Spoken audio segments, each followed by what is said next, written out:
Olá a todas, o meu nome é Ana Reis, sejam muito bem-vindas. Este é um canal de vídeos motivacionais, reflexivos e inspiradores que certamente irão transformar as vossas vidas.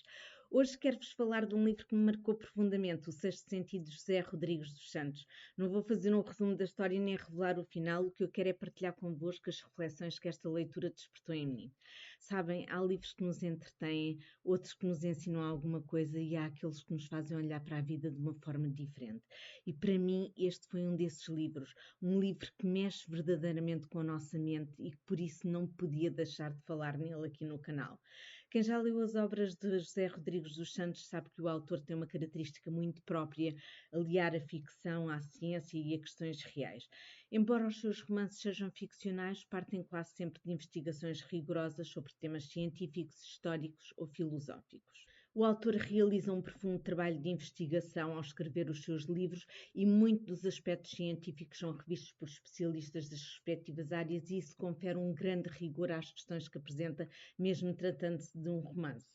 E o Sexto Sentido não é exceção. Neste livro, José Rodrigues dos Santos cruza ciência, filosofia e espiritualidade para nos levar a refletir sobre um dos maiores mistérios da humanidade, que é a consciência. Um dos temas explorados e centrais são os enteógenos, substâncias que induzem a estados alterados de consciência. O livro refere que diversos estudos científicos mostram que muitas pessoas descrevem experiências muito profundas durante estes estados alterados da consciência. Falam de uma expansão da consciência, de uma sensação de unidade com o universo, de uma profunda paz interior, de transcendência e, em muitos casos, um sentimento intenso de contacto com o divino. Mais interessante ainda é o facto de algumas investigações sugerirem que estas experiências poderão ter um importante potencial terapêutico.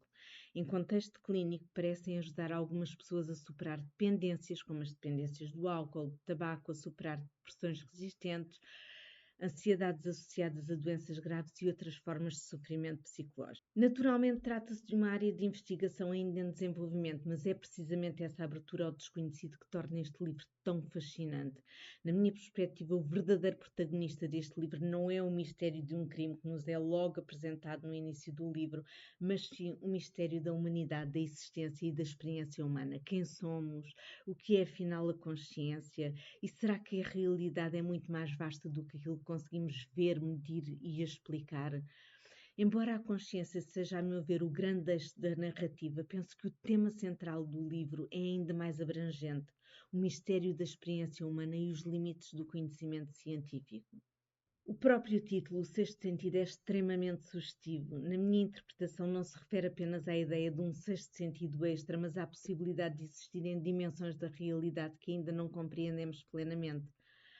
Ao longo da leitura somos levados a questionar o que realmente é a consciência, o que acontece quando morremos, se as experiências místicas e de quase morte são apenas fenómenos cerebrais, se a ciência atual consegue explicar tudo o que se experiencia quando somos submetidos aos efeitos dos enteógenos, se existirão aspectos da realidade que escapam ao método científico tal como o conhecemos hoje.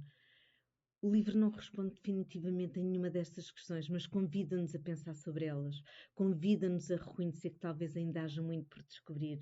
Ao longo da narrativa é possível acompanhar investigações sobre experiências de quase morte, estados místicos e outros fenómenos extraordinários que desafiam a nossa compreensão da mente humana.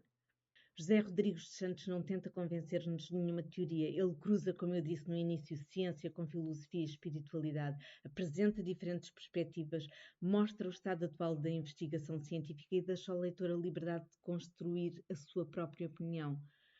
Bem, a verdade é que terminei o livro com mais perguntas do que respostas e, curiosamente, isso não me incomodou. Pelo contrário, fez-me reforçar a ideia de que algumas das maiores descobertas da humanidade começam precisamente com uma boa pergunta.